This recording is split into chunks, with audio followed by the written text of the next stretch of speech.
مرحبا حبايبي، شلونكم؟ شخباركم؟ ان شاء الله تكونوا بخير وصحة وسلامة. حبايبي اليوم رجعت لكم فيديو جديد اللي هو فيديو مشتريات.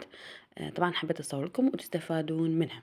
بنات، طبعا اني اخذت مجموعة منهن من السوق وبعضهن اني وصلت يعني توصيل اجاني.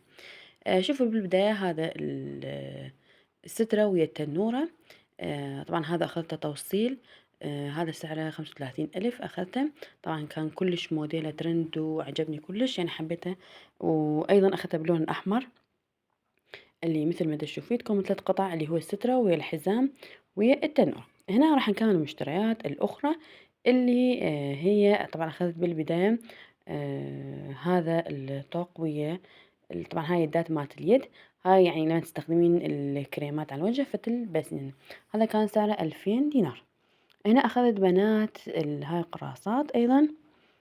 وطبعا وأخذت هذا القلادة. طبعا أنا أحب الفضة كلش وسعرهم طبعا كلش رخيص هذولا على ألف. هنا أخذت هذا الطقم أيضا.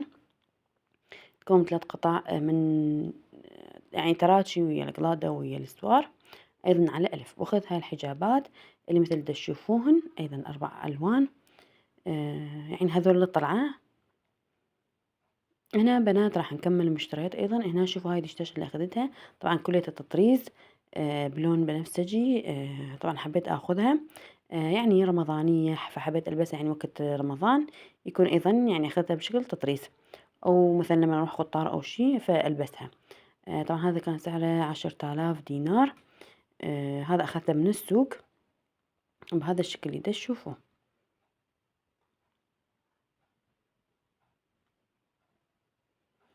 هنا شوف بنات هذا طبعا أخذت أيضا من البالة. أنا أحب يعني مرات يعني مو كل شي فقط هذا.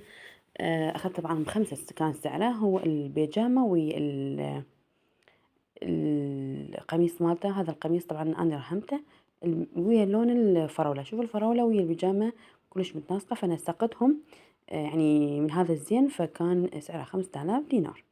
هنا شوف أخذت دشداشة أخرى طبعا هاي للبيت. هذا أيضا كان سعره 7000 دينار.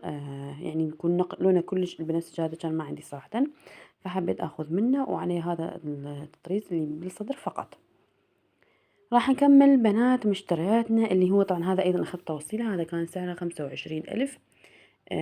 هاي الطقم اللي هو يكون إيله قوية البنطلون مالته. وشوف بنات هاي الشراشيب اللي نازلة من يعني اليد مالتها. ورهمت وياه هذا القميص الأبيض. أنا طبعا هذا القميص ماخذته أني وحدة يعني منفصل. سعره 10,000 دينار. طبعا هو كلش حلو مرتب باللبس ولونه هذا طبعا ماروني كلش طخ. وبهذا الشكل حبايبي خلصت فيديونا. شكرا.